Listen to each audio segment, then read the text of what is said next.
Y타임스 뉴스입니다. 우리 시청자들께서 꼭 아셔야 될 뉴스, 관심을 가져야 될 뉴스들만 콕콕 찍어서 여러분께 전달을 해드리고 있습니다. 오늘의 뉴스입니다. 능력도 안 되면서 문재인 정부가 또 큰 소리를 치고 있습니다.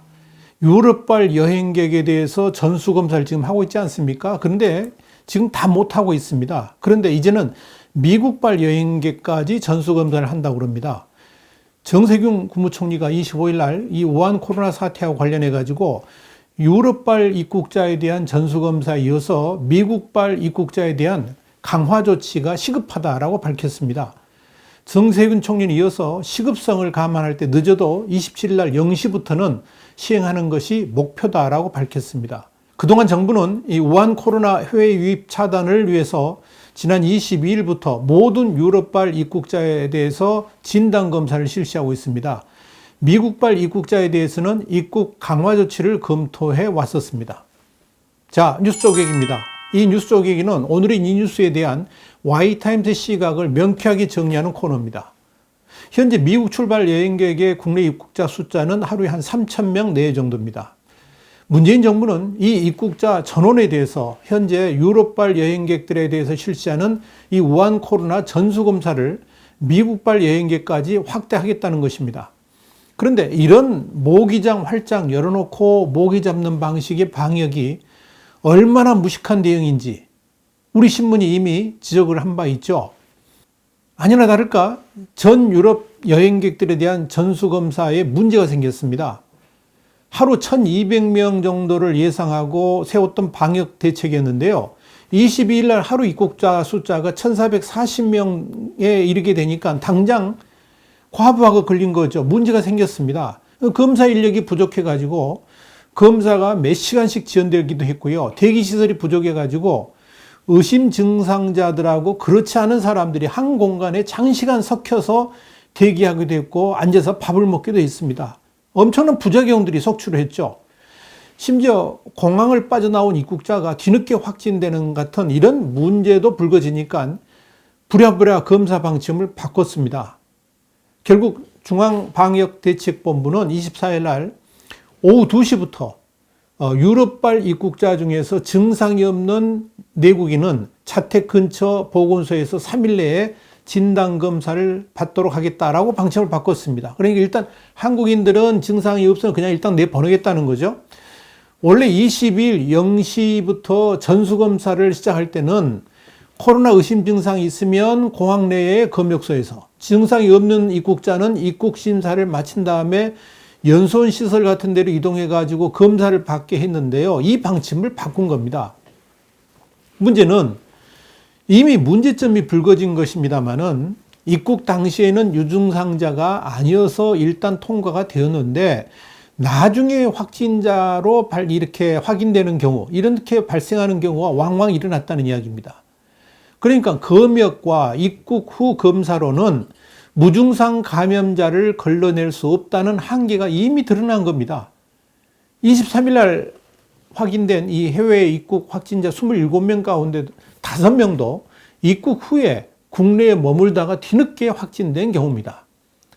실제로 공항에서 검사받은 프랑스 유학생 2명이 검역 당국의 동의를 받고 격리시설에 머무르지 않고 부모의 차를 이용해 가지고 강원도 원주 자택으로 귀가를 했는데 곧바로 확진 판정을 받는 일까지 생겼습니다. 지금 이 1,400명 수준에 대한 전수검사를 하는데도 이런 문제가 생기는데 미국 입국자 3,000명까지 한다 그러면 이를 감당할 능력이나 되겠습니까? 현재 유럽발 전수검사를 위한 방역 인력보다 최소 3배 이상 가까이 늘려야 되는데 이게 가능하긴 한 일입니까? 여기에 소요되는 방역 인력을 어디서 차출해 가지고 배치할 것입니까? 소요되는 비용은 어떻게 할 겁니까? 도대체 왜 이렇게 멍청하고 바보스러운 짓을 계속하는지 모르겠습니다. 물론 방역을 강화한다 그래가지고 이미 말씀드린 것 같이 우리 내국인의 경우에 특별한 증상이 없으면 일단 집으로 보내고 보건소에서 하는 이렇게 눈 가리고 아웅하는 방역을 하겠다는 이야기입니까? 왜 이토록 전문가들의 말을 듣지 않고 정치적으로만 해결하려고 그럽니까? 여기에 소요되는 인력부터 비용까지 왜 우리 국민들이 피해를 봐야 합니까? 그러면서도 방역 선진국이라고 자처하고 싶습니까?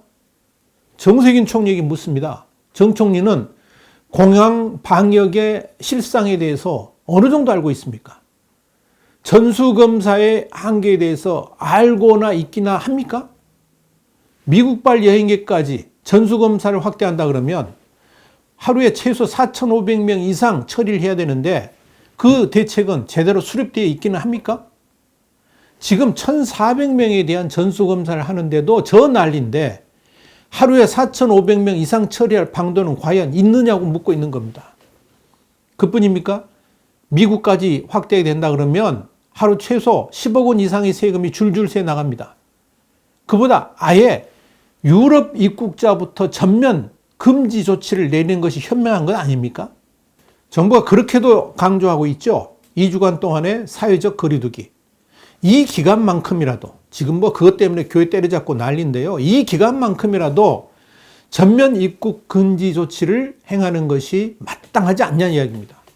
아마 정부는 미국발 여행객 중에서 내국인이 80% 이상이기 때문에 이 사람들의 경우에 특별한 문제가 없다면 일단 통과시킨 다음에 보건소에서 검사를 받게 하면 되지 않겠느냐, 뭐 그런 생각을 갖고 있는 것 같습니다. 그런데 말입니다. 25일 날 0시를 기준으로 해가지고요. 전일 대비 총 신규 확진자가 100명인데 그 중에서 해외 입국자로 인한 확진자가 34명입니다. 이건 다른 국내 시도보다 훨씬 더 많은 숫자입니다. 경기도가 21명 있고 대구는 14명 있거든요.